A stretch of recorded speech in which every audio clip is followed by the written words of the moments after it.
अस्सलाम वालेकुम। Nausheen scary stories में अपने सभी सुनने वालों को खुशामदीद कहती हूँ। उम्मीद करती हूँ आप सब लोग खैरियत से होंगे, जहाँ होंगे खुश होंगे और मेरे चैनल की स्केरी स्टोरीज को बहुत ज़्यादा पसंद भी करते होंगे। आज आप लोगों के लिए मैं एक और बहुत ड्रावनी कहानी लाई हूँ जिसे आप लोग बहुत पसंद करेंगे। कहानी शुरू करने से पहले आयतल कुर्सी का हिसार कर लें और कमरे की लाइट ऑफ है तो उसे ऑन कर लें। सिलसिला शुरू करते हैं आज की खौफनाक कहानियों का। आज की पहली खौफनाक कहानी आरिफ शेयर कर रहे हैं।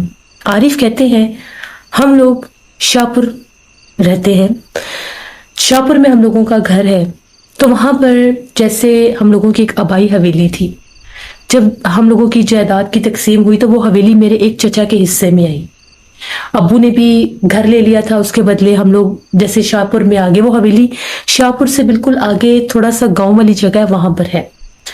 तो जब मेरे चचा बीमार थे बहुत ज्यादा, तो उन्होंने कहा कि उनका बेटा नहीं था, कोई बेटियां थी, तो उन्होंने ये कहा कि मेरी वो हवेली सेल कर दो। मैं चाहता हूँ मेरी जिंदगी में वो बिक जाए ताकि मैं अपने बच्चियों में वो सारा हिस्सा तकसीम कर लूँ। मैंने कहा कि वो हवेली तो बड़ी पुरानी है, पहले मुझे जाकर उस हवेली के हालात देखने दें, हवेली है किस हालात में। चचा से मैंने चाबियां ली और मैं हवेली की तरफ रवाना हो गया। सुनसान सा बिल्कुल रास्ता था हवेली का, क्योंकि तकरीबन 20-25 साल बीत गए थे। पहले केस चलते रहे, हवेली की तरफ कोई गया ही नहीं। उसमें एक और हिस्सेदार थे, उनकी तरफ से केस बन गया था। तो फिर जब हमारे हक में फैसला हुआ तो वो चचा के हिस्से में वो हवेली आ गई। वहां पर मैं पहुंचा तो आसपास बड़ी जैसे झाड़ियां और दरख्त उगे हुए थे। मुझे डर भी लग रहा था कि पता नहीं हवेली के अंदर से क्या हालत होगी। खैर मैंने हवेली का जैसे ताला खोला, दरवाजा खोला, अंदर दाखिल हुआ तो बहुत ज्यादा मिट्टी का जैसे भपका सा मेरे ऊपर आया। मैं अंदर गया, जाले लटक रहे थे, दरख्त और झाड़ियां उगी हुई थी इतनी। सामने वही दरवाजा था जहां पर हम बचपन में खेला करते थे। दादाजी की हवेली थी, पहले वहीं पर सब रहते थे। मुझे बचपन की सारी यादें ताजा हो गई। दादाजी की चारपाई नजर आ रही थी, जैसे वो एक सीन बन के मेरी आंखों के आगे वो चीजें चल रही थी। दादी अम्मा की आवाजें, अम्मी का बुलाना, अब्बू चाचू सब लोगों का सामने उधर बरामदों में बैठना, वो सब मेरी आंखों के आगे आ रहा था। मैं बोझल कदमों के साथ, बोझल दिल के साथ आगे बढ़ रहा था।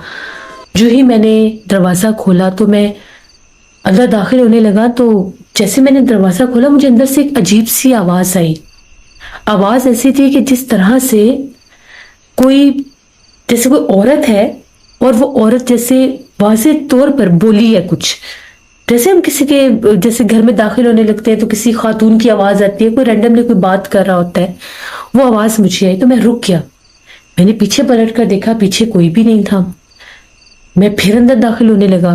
वहां पर बिजली शिजली तो थी नहीं, बिजली कट गई थी। अंदर मैं दाखिल हुआ तो मैंने अपने मोबाइल की टॉर्च ऑन की। जैसे ही मैंने मोबाइल की टॉर्च ऑन की, सामने एक कमरा था। उस कमरे का आधा दरवाजा खुला हुआ था और वो भी टूटा पड़ा था। उस कमरे का छत गिर गया था।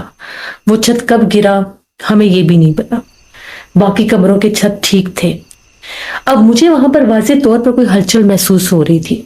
ऐसे लग रहा था उन बंद कमरों के दरवाजों के पीछे कोई सरगोशियां कर। ऐसे लग रहा था कि मुझे अनदेखे वजूद देख रहे हैं और मेरे बारे में बात कर रहे हैं। मैंने वाज़ेह तौर पर सरगोशियां सुनी। मैंने वाज़ेह तौर पर एक औरत की आवाज सुनी 2 बार।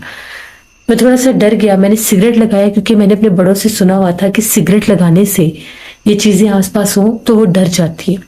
जो ही मैंने सिगरेट लगाई, ऐसा लगा कि जैसे बड़े गुस्से से छत के ऊपर किसी ने कोई भारी चीज फेंकी है।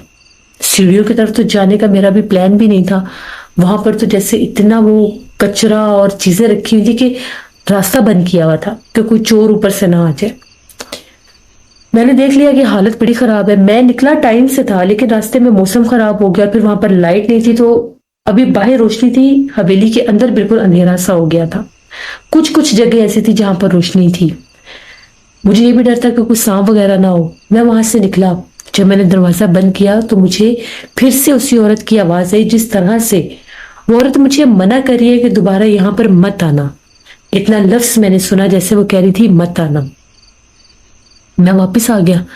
मैंने आकर चाचू को सारी हालात बताई कि हवेली की तो हालत नहीं है, वो तो एक छत भी गिरा पड़ा है, पहले तो उसका काम होगा अच्छा खासा, फिर जाकर वो बिकेगी। तो मेरे चाचू ने कहा कि काम शुरू करवा दो। मैंने ने कहा कि ठीक है। अगले दिन मैं 1-2 दिन के बाद मैं ठेकेदार को लेकर गया, मैंने सारी जगह चेक करवाई। ये बात मैंने अपने घर वालों से डिस्कस की, जो मैंने वहां पर आवाजें सुनी। तो अम्मी का ये कहना था कि बाजुकात जो जगह बंद रहती हैं वहां पर बाजुकात जिन्नात होते हैं और वो कभी कभार अपना आप जाहिर करते हैं, तो अब तुम अकेले वहां पर मत जाना मगरिब के बाद। मैंने ने कहा कि ठीक है। मैं ठेकेदार को लेकर गया, उसने वो जगह देखी, हवेली देखी। उसने कहा कि 2 से 3 माह लगेंगे, हम इसको बिल्कुल सेट कर देंगे। उनसे सारी बात फाइनल हो गई, उन्होंने वहां पर काम शुरू कर दिया। अभी 3 दिन नहीं गुजरे थे, ठेकेदार का फोन आ गया। उसने कहा कि भाई मेरे मजदूर इस हवेली में काम नहीं कर सकते। मैंने ने कहा कि क्या मसला ऐसा कि हवेली में काम नहीं कर सकते। उसने कहा कि मजदूर कहते हैं कि जो ही रात होती है, अब वो मजदूर थे दूसरे गांव के, उन्होंने रात भी वही रहना था। बाज़ औक़ात ये ठेकेदार जो होते हैं ये दिन रात का ठेका ले लेते हैं, कॉन्ट्रैक्ट ले लेते हैं और फिर उसी में वो पूरा काम उन्होंने करना होता है। तो उन लोगों ने वहीं पर स्टे करना था। वो चारपाई, सामान, कूलर वगैरह लेकर आए हुए थे। वो लोग कहते हैं कि जो ही रात होती है और हम लोग यहाँ पर जब काम करना शुरू करते हैं, हमें तो कोई औरत सोने नहीं देती। एक औरत हमें नजर आती है, कभी वो सीढ़ियों से नीचे उतरती है, कभी वो इन कमरों में होती है, वो आवाजें देती है, पुकारती है, और जब आंख खुलती है तो वो गायब हो जाती है। एक जो मजदूर था वो कहता है कि मैंने अपनी आंखों से उसे देखा है, मेरी चारपाई सीढ़ियों के पास थी, तो वो सीढ़ियों से नीचे उतरे। उसने मुझे कहा कि रास्ते से चारपाई हटाकर सो, ये हमारा रास्ता है। कहता है मैं नींद में था, मुझे समझ ही नहीं आई कि ये कौन है कौन नहीं। वो तो जब मैंने चारपाई हटाई तो मेरे जहन में आया कि औरत कहाँ से आ गई है, तो वो मेरे सामने चलकर दरवाजे तक गई और गायब हो गई। वो मजदूर तो बेचारा बहुत डर गया। रात को तो इसने किसी को कुछ नहीं बताया। अगले दिन उसने ये बात बताई, सब उसका मजाक बनाने लगे कि ये झूठ बोल रहा है। उसके बाद वो चुप कर गया। अगले दिन फिर से एक और मजदूर था, वो कहता है कि मैं सोया हुआ था, मेरे सर की तरफ आकर मेरे बालों को किसी ने हाथ में पकड़कर जोर जोर से खींचना शुरू कर दिया। वो डर गया, चीखें मारने लगा। उठकर बैठा तो क्या देखते कि सामने कमरे का दरवाजा खुला था। उस कमरे के दरवाजे के दरमियान में एक औरत बैठी थी, नीले लिबास वाली। उसकी आंखें चमक रही थी, सुर्ख लाल जुबान थी जो मुंह से बाहर निकली हुई थी। वो चीखें मारने लग गया तो वो गायब हो गई। सब जाग गए। वो बता रहा था कि वहां पर कोई मखलूक है, वो सामने बैठी हुई है, कोई औरत है। वो कहते हैं हम लोग उठे, हम लोगों ने देखा, हमें कहीं औरत नजर नहीं आई। उन लोगों ने ये बात ठेकेदार को बताई। ठेकेदार ने कहा कि ऐसे कैसे मुमकिन है कि जिन्नात इस तरह से अपना आप जाहिर कर रहे हैं, मैं भी आज कुछ रात आप लोगों के साथ बैठूंगा। वो ठेकेदार भी उनके साथ बैठ गया। वो कहता है कि जी 12-12:30 बजे का टाइम था। हम लोग सारे उधर ही चारपाइयों पर बैठे हुए थे, खाना खाया, चाय पी रहे थे, बातें कर रहे थे जिन्नात की, कि जिन्नात होते हैं सुनसान वीरान जगहों पर, बहुत से जिन्नात होते हैं। इतने में हमें एक बच्चे की आवाज आई, जैसे बच्चा है और बच्चा हंस रहा है, खेल रहा है। हम लोग चुप कर गए कि बच्चा कहाँ से आ गया, हवेली की तरफ तो कभी कोई आया गया ही नहीं है। ठेकेदार कहते जब मैंने बच्चे की आवाज सुनी, मैं उठा, मैंने कमरे का दरवाजा खोला तो सामने एक छोटा सा बच्चा बैठा हुआ था जिसकी आंखें चमक रही थी। इसकी चीख निकली और ये पीछे हटा और गिर गया और वो बच्चा गायब हो गया। इसी तरह से उन लोगों ने कहा कि वहां पर इतने जिन्नात हैं, वो पूरी फैमिली है।